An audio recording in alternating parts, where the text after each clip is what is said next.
Glenn Radars is a 19-year-old ugly loser once known as the Fool in the Elzano Imperial Court Magician.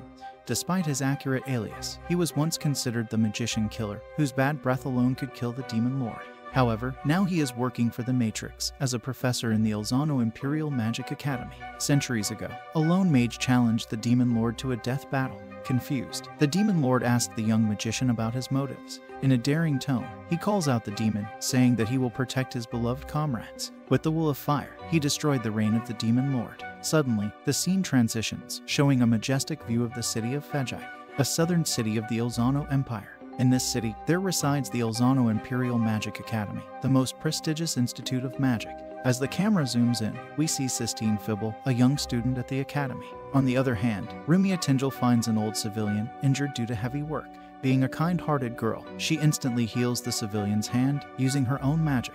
Before leaving, she tells him to zip his lips, since students are forbidden to use magic outside school premises. As this incident ends, Rumia is joined by Sistine. Together, they eagerly walk to the academy. On their way, Sistine expresses her discontent with their professor retiring from the position.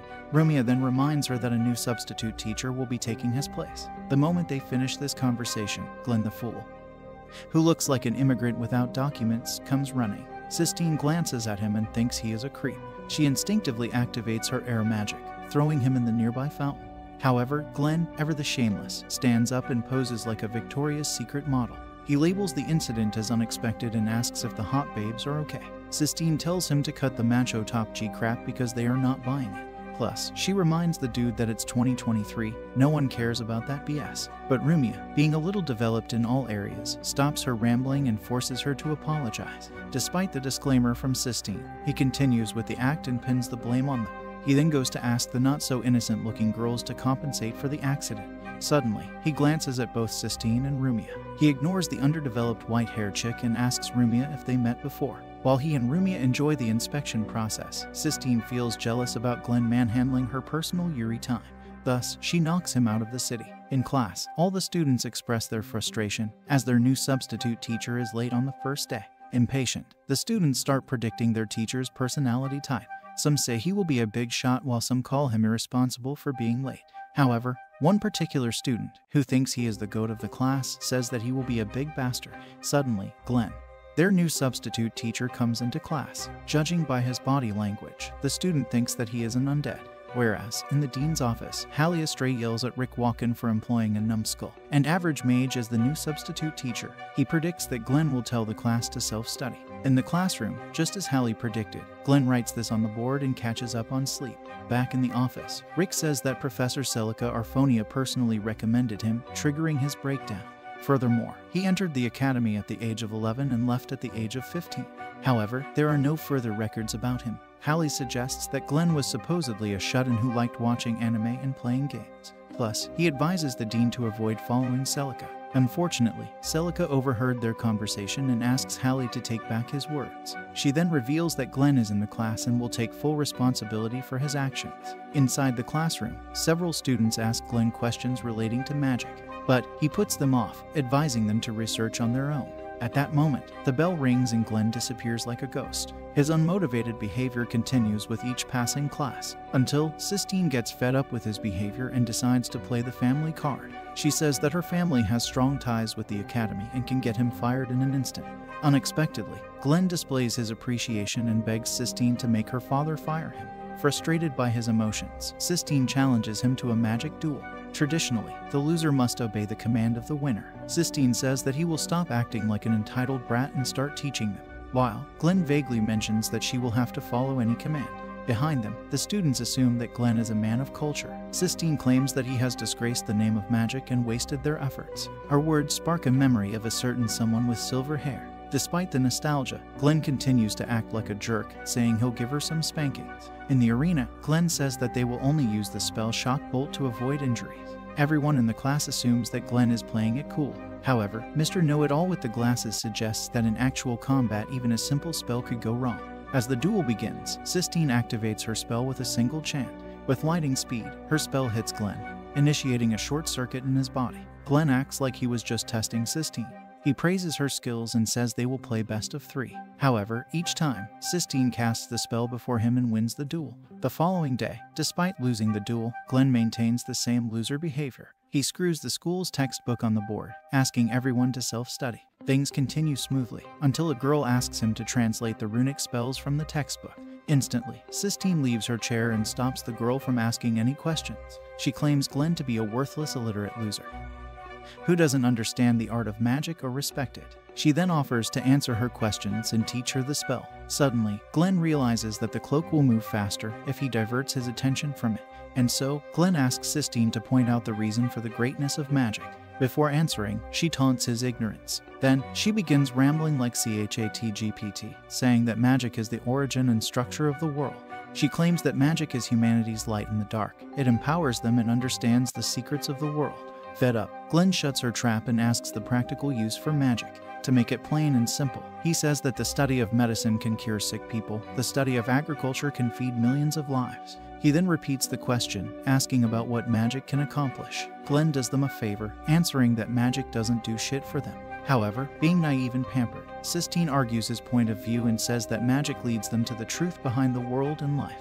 But Glenn interrupts her before she can finish. He apologizes for lying to the class. He stands up with a devilish look and clarifies that magic is incredibly useful for killing, shocking everyone.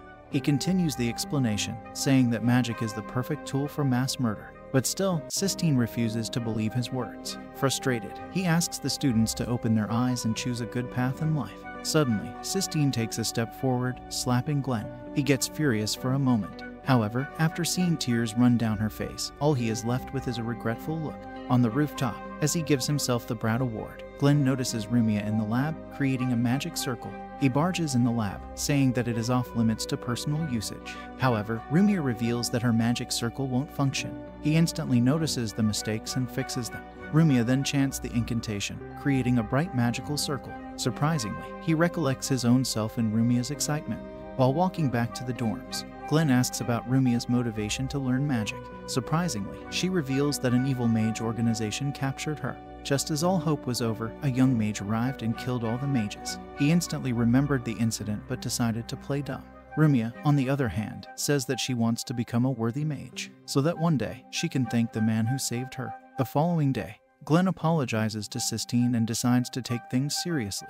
He says that the Shock Bolt's incantation has 3 lines, asking what would happen if they break it into 4. Mr. Know-It-All answers that spell won't function properly. Glenn is impressed by his observations and asks if he wants a Nobel Prize for being obvious. He then demonstrates the spell, and to everyone's surprise, it moves to the right. Glenn explains that incantations are only used to help the subconscious mind to imagine the effect of the spell. He then changes the incantation to Paralysc but achieved the same result. Little by little, Glenn's lecture became the talk of the academy. Even students from other classes sneak into his class. In the evening, Celica joins Glenn on the rooftop. There, he apologizes for making her worry. After a brief talk, Celica reveals that all the teachers except him will be joining a magic conference. Suddenly, Sistine and Rumia arrive on the rooftop to ask him a question. The following morning, Glenn, as sloppy as ever, runs to the academy. There, he finds a member of an evil mage organization. While inside, the worthless criminals force Rumia to accompany them outside of the class. One of the men starts feeling the hots for Sistine, so he takes her to an isolated room and starts to strip her. Out of nowhere, Glenn barges in. He apologizes for intruding and asks them to continue. However, Sistine asks for his help. The bully fails to activate his military-grade magic. To relieve him of any confusion, Glenn reveals that he has activated his original spell, the Fool's World, negating any magic in the vicinity, including his own. The bully laughs at him for pulling a stupid stunt. However, Glenn lights him up with a super magical punch. After tying the bad guy, Glenn calls Celica, explaining the roller coaster rides they have been enduring. Despite being shocked, Celica reveals that evil mage group researcher of divine wisdom is on the top of the food chain. They have surrounded the academy with a barrier to keep everyone in, and are also changing the coordinates for the teleportation gate. In other words, they are screwed. Suddenly, a group of undead from Zombieland appears. Glenn makes a lateral move and starts punching the damn things. Soon, Glenn realizes that they are not his exes. Together with Sistine, he escapes the room. In the hallway, she wastes a ton of mana on a shitty spell that does nothing. Ultimately, Glenn activates a dark magic extinction ray, eradicating all the undead. Impressed by his performance, the floor boss decides to appear. The new guy reveals that Fool's World only works on spells cast after it, thus rendering it useless in front of his magic swords. Sistine says that her mana is reaching the limit, and so Glenn pushes her out of the building. With that settled, Glenn launches the offensive, but his casting speed is much slower. Luckily, the worthless numbskull takes the bait, allowing Glenn to attack him with a thunder lance. Despite Glenn's efforts, the nameless thug remains unharmed. He then launches a counterattack and pushes his swords into him. Out of nowhere, Sistine arrives and dispels the sword. This gives him the opening to attack and finish the job. Sistine uses the last bit of her power to barely heal Glenn for another fight. He goes to the boss room, where he finds Rumia trapped in self-destructive incantations. Turns out that Rumia's previous teacher was actually a member of the organization. Instantly, Glenn ignores Pretty Pants and moves to dispel the spell. With no mana left, he uses his own blood as a catalyst. He barely manages to disarm the spells. However, it fades during the last one. As he fades away, Rumia forcefully penetrates the barrier and touches him. Glenn realizes that Rumia is an amplifier who can enhance someone's magic by touching them. He disarms the last spell and knocks some sense into Pretty Pants. Upon Celica's return, she reveals that Rumia is a princess who faked her own death. The following morning, in the Imperial Castle, Queen Alicia gets invited to the Elzano Academy magic competition. As she recollects the past, Zelos Dragheart warns Alicia about Rumia's secret existence. He advises her to refuse the invitation, but Alicia suggests Zelos to shut his mouth. At the academy, Sistine and Rumia ask the students about participating in the magic tournament. However, all the certified losers refuse to enter a single category. On the backbench, the Mr. Know-It-All says that it's better to quit rather than humiliating themselves in front of the queen. Suddenly, Glenn enters the room, saying that everyone will participate in the competition.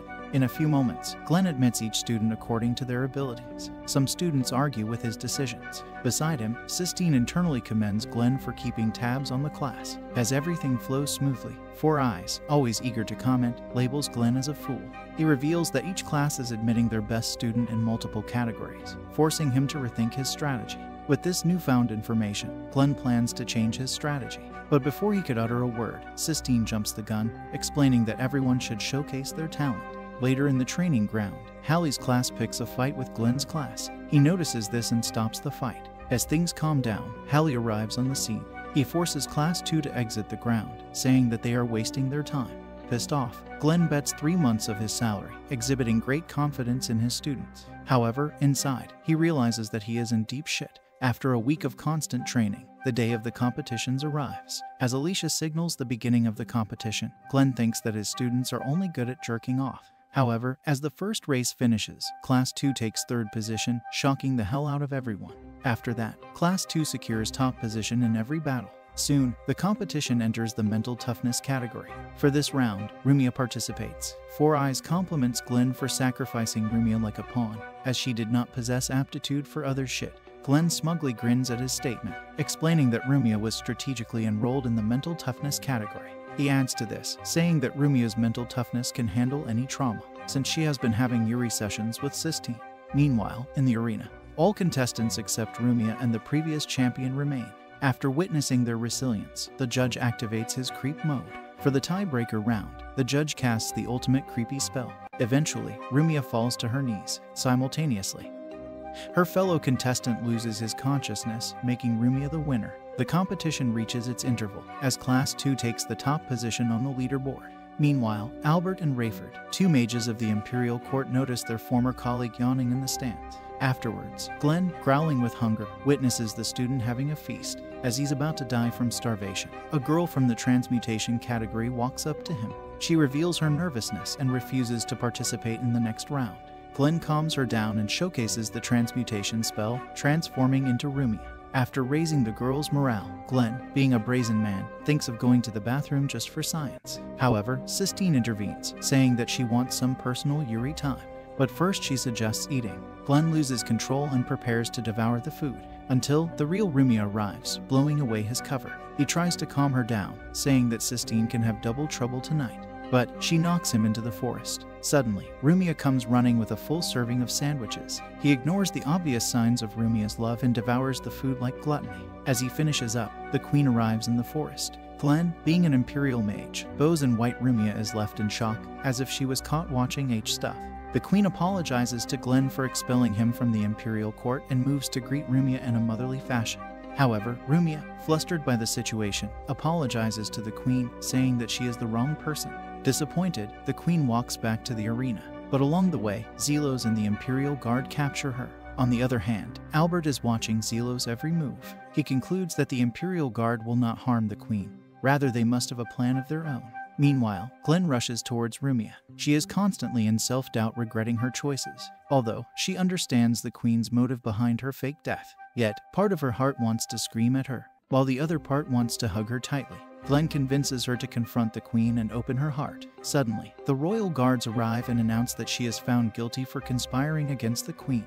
Despite Rumia's surrender, Glenn fights with the Imperial Guards and saves her. While escaping, Glenn contacts Celica. However, she refuses to reveal any crucial detail. Before disconnecting comms, she says to Glenn that everything depends on him. Suddenly, Rayford sneaks up from the above and attacks him. Back at the stadium, the hot maid reveals that Alicia's necklace has been enchanted by a conditional curse that will kill her, unless the Imperial Guards execute Rumia before sundown. Meanwhile, in the isolated alleyway, Rayford continues attacking Glenn and Rumia. She then activates a military-grade alchemy spell to conjure a giant blade. Just as Glenn and Rumia say their final prayers and prepare to meet Jesus, Albert comes from behind. He shoots Rayford with a long-range spell, stopping her attack. The atmosphere suddenly lightens as Glenn introduces his former comrades to Rumia. Amidst the introductions, Rayford comes forward with a strategy. According to the plan, the three of them will launch a frontal assault. Glenn calls her a moron and asks to keep her negative IQ to herself. Albert instantly intervenes, asking Glenn about Celica's inactiveness in the entire matter. With a brief thought, he reminds them that Celica is the strongest witch on the continent, plus she houses the best talents in the world. Glenn reveals that Celica asked him to present himself to the queen, signaling that it is their best move. Being his former comrade, Albert agrees to trust him. Back at the arena, Class 1 regains their lead, while Class 2 is going through a nervous breakdown without their teacher. Out of nowhere, Albert and Rayford arrive on the ground. They reveal that Glenn is handling a certain situation and has told them to lead the class. Sistine and the others are skeptical at first, but then Rayford holds her hand and asks Sistine to trust them. As the next transmutation round begins, Class 2 takes back the lead. After a few rounds, both classes reach a tie. Now, all of Class 2 hopes reside on Sistine. Both competitors from Class 1 and 2 enter the arena. Initially, the questionable-looking brat scores a hit on her. However, with the words of Glenn in her mind, she activates the new spell and knocks him out of the ring, thus winning the competition and the bet. As the leader of the class, Albert and Rayford take an audience in front of the queen. There, they undo their transmutation spell, revealing themselves to be Glenn and Rumia. While in the city, the Imperial Guards surround Albert and Rayford, who trick the guards with transmutation. Suddenly, Celica activates her isolated space. That's when the queen orders Zelos to execute Rumia, leaving her in despair. Shocked, Glenn realizes that something is off. He reflects on the situation and deduces that Alicia's necklace contains a conditional curse, a typical plot twist like in every shounen anime. To confirm his hypothesis, he asks Alicia to remove the necklace, which she obviously doesn't. With no alternative, Glenn moves closer to forcefully remove the curse. However, Zelos stabs him. Unexpectedly, Alicia removes the necklace of her own violation. Ignorant of the situation, Zelos asks about the curse activity. Glenn answers his question, revealing the fool's wold. Instantly, the queen hugs Rumia and apologizes for hurting her feelings. At night, Glenn and Rumia visit an inn, only to find his class drowning in booze. Suddenly, the waiter comes along and hands him a bill, burning through all of his salary and winning prize. Before dawn breaks, Sistine begs Glenn to be gentle on her first time, but Glenn says that she will get used to it after practicing more often. He gives her a jacket to cover up. Suddenly, she bursts out in anger and asks about their training in hand-to-hand combat. Before answering, Glenn advises the audience to clear their mind. With that said, he reveals that Sistine must learn hand-to-hand combat and military magic to protect Rumia. He hopes that she can master military-grade magic despite its dark side. As the sun rises, Glenn sits beside the school entrance. There, he finds Sistine and Rumia approaching. Sistine reveals that Glenn is waiting for Rumia to arrive. As they argue over this, Rayford sneaks up from above and attacks him. Luckily, Glenn catches her sword. He lashes out on Rayford for pulling such a stunt, but she says that she was greeting him. Glenn explains that the Imperial military assigned Rayford as Rumia's bodyguard. since they thought that a certain fool wasn't capable of handling Rumia's talents. In class, everyone gets excited, knowing that Rayford has enrolled at the academy. However, Rayford's gloomy attitude makes them think that she is a total nutcase. Suddenly, a prick raises his hand, saying that he senses a chemistry between Rayford and Glenn. Oblivious to how the world works, Rayford starts rambling that Glenn is her only reason for living. After formal introductions, the class heads outside for shock bolt target practice. Sistine, as bold as ever, hits all the targets. Then, Glenn calls upon Rayford to demonstrate her shock bolt, although he has never seen Rayford use shock bolt. Yet, Glenn thinks she wouldn't be that bad. However, Rayford surprises him by missing every spell. Everyone in the class thinks that she is a worthless nobody like their teacher. However, Rayford activates military-grade alchemy magic to conjure a sword. She then throws it at the targets, hitting them all. After classes, Glenn meets with Celica in the library for some healthy activities.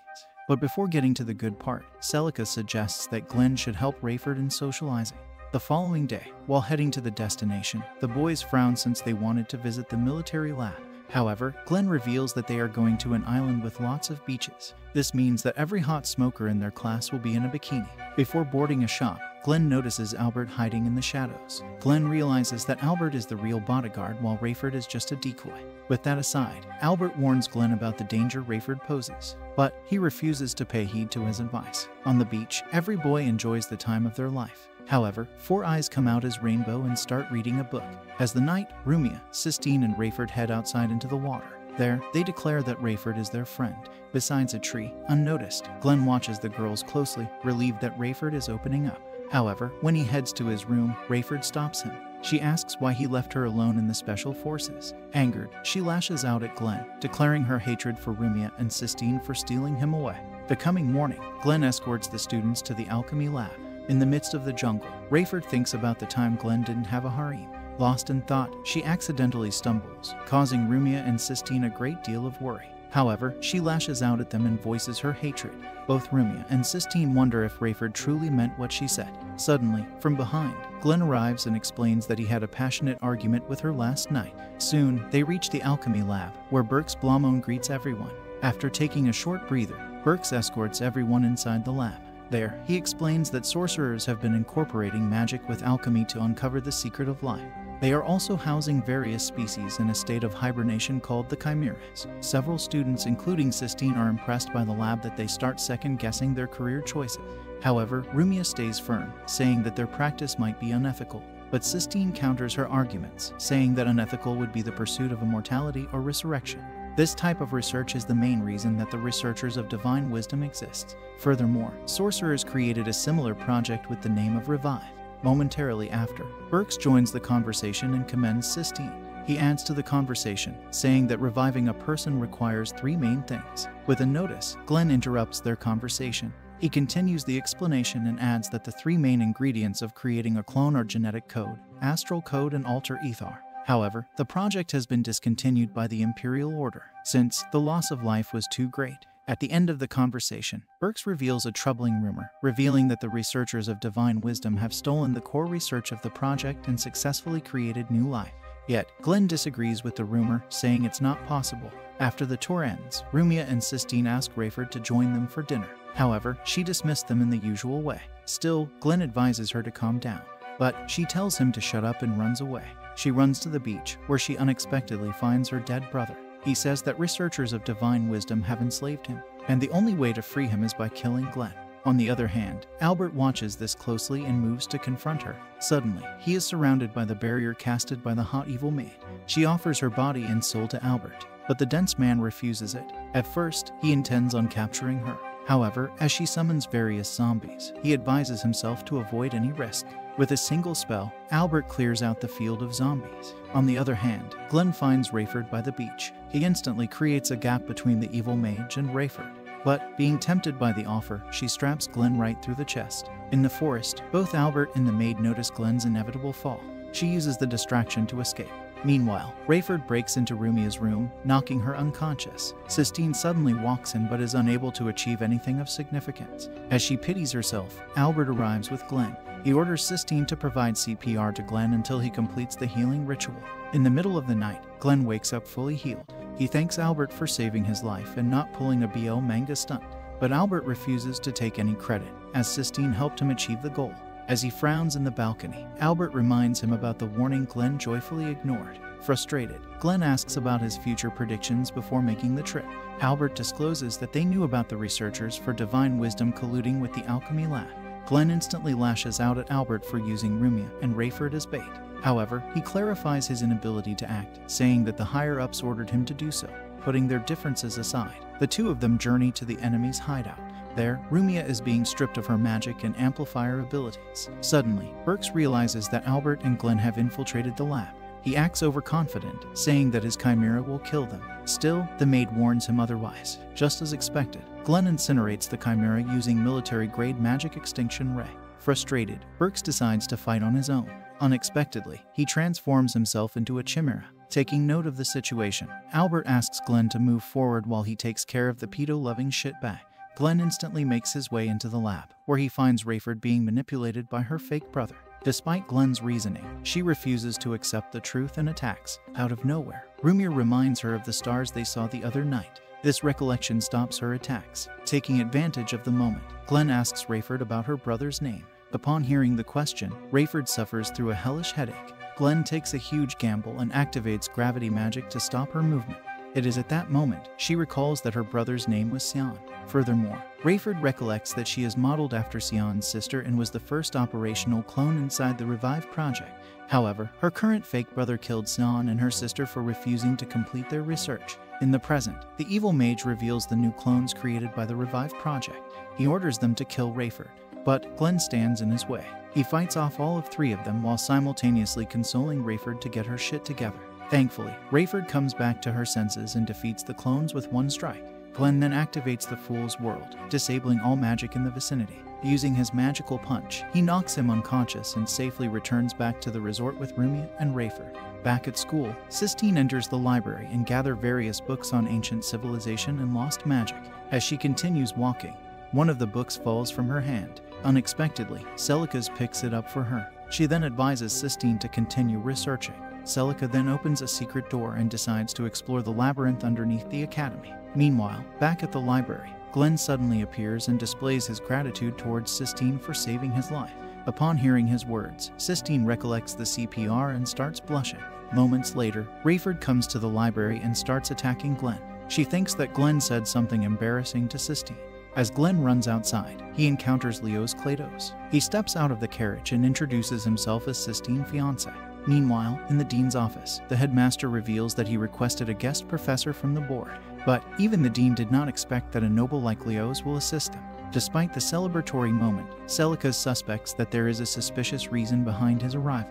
In the academy, Leos takes his first lecture and explains the material force theory. As everyone claps in appreciation, Glenn internally commends his teaching abilities. However, he realizes that the material force theory could potentially transform the shock bolt spell into a killing machine. Suddenly, Rumia interrupts his thought and predicts that he doesn't approve of this lecture. Afterwards, Leos asks Sistine to accompany him on a walk outside. When they depart, Rumia's woman intuition sparks and she asks Glenn to spy on them. In the courtyard, Leos proposes to Sistine. However, without a hint of hesitation, she refuses to accept. Sistine clarifies that continuing her grandfather's research is much more important. Suddenly, Leos displays his true colors, saying that researching lost civilizations and magic is a waste of her time. Angered, Glenn exposes himself. He advises Sistine to follow her passion. Taking advantage of the moment, Sistine says that she and Glenn are madly in love each other. Glenn instantly understands the hidden meaning behind Sistine's word.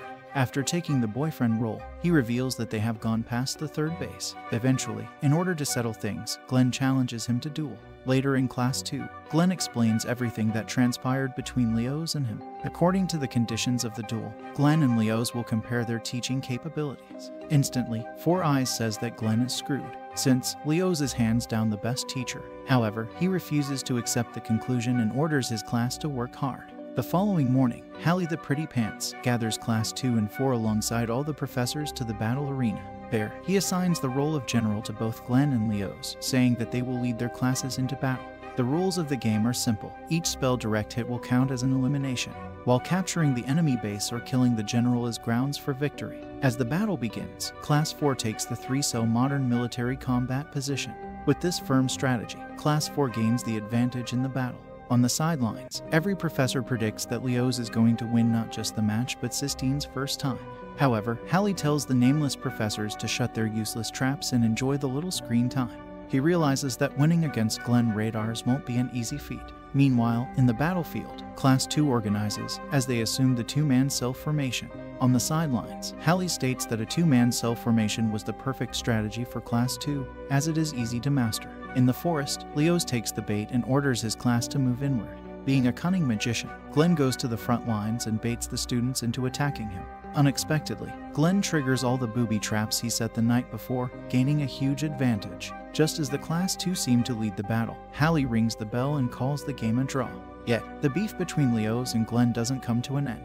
Frustrated by a draw, he challenges Glenn to a duel. While Glenn isn't abandoning her rich wife, he accepts and declares that the duel will be fought one-on-one. However, Sistine feels like a bargaining chip, and so, in a state of anger, she slaps Glenn. At night, Sistine feels guilty and decides to apologize to Glenn. Surprisingly, she overhears him talking about Sarah. Suddenly, Glenn notices and tries to change the subject. However, Sistine continues to ask about Sarah. With no alternative left, Glenn takes her back to the memory lane. He reveals that there was once a boy who was enrolled in the Imperial Army. He had a foolish dream of becoming the Mage of Justice. However, soon he stepped into the cruel world of magic.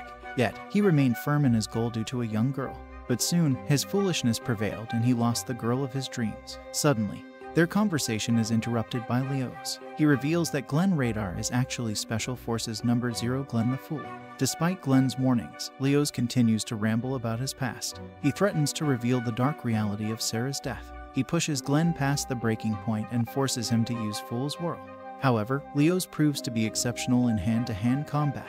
He then casts an alchemy spell, creating white imaginary beings. Since the magic is different from the traditional sense, Fool's World is ineffective. Leos continues to attack Glenn until he reaches the brink of death, forcing him to leave. After his departure, Leos goes through personality transformation, revealing that he is gender neutral. Being a coward with no balls, he threatens to kill Rumia and Rayford while forcing Sistine to accept his proposal. The next day, the news of her marriage spreads across the school. Everyone in Class 2 wonders about the sudden wedding. However, Four Eyes wonders why Glenn abandoned his duel. Suddenly, Leos arrives in Class 2 and asks Sistine to accompany her. Rayford notices Leo's bad breath and vibe, concluding that he must be executed. But Rumia forcefully stops her. As the class ends, Rumia tells Rayford that she informed Glenn about the wedding. However, he didn't respond to her. Instead, he told her to stay with Rayford. On the wedding day, the bride and groom say their vows. Out of nowhere, Glenn barges in and throws a smoke bomb. Apparently, he was waiting for the priest to ask if anyone objected to the wedding. Then, Glenn says to Leos that he may kiss his banana. Being Sistine's knight in shining armor, he grabs her and escapes. In a secluded alleyway, Glenn and Sistine find themselves surrounded by lifeless zombies. He instantly recognizes their behavior, concluding that they are addicts of a powerful drug known as Angel's Dust. He then gets serious and kills all the zombies in sight. While escaping, he recalls that Sarah was killed in the same scenario. However, this time, he will not spare any lives and protect Sistine from harm. After witnessing all the blood, Sistine goes through a nervous breakdown.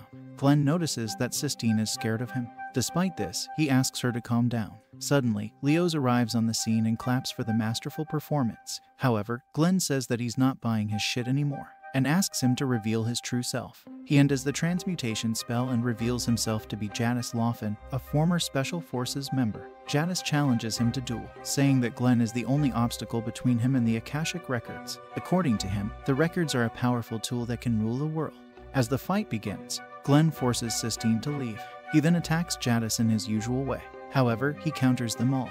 Even the Fool's World is ineffective in front of his imaginary beings. Using alchemy, he surrounds and brutally attacks Glenn, stopping his movements. The moment Jadis is about to unleash the final attack, Sistine returns and casts her alternative spell. She says that Glenn is no longer a part of the cruel world and he must return to them. With the usual smug on his face, Glenn orders Sistine to assume the two-self formation with him leading the assault. Sistine counters every attack thrown at Glenn, giving the perfect opportunity to strike him down. Before escaping, Jadis says that he will return once again. In the aftermath of the battle, Glenn carries Sistine on his back and escorts her back home. If you liked what you saw, consider subscribing to the channel and stay tuned for more quality uploads.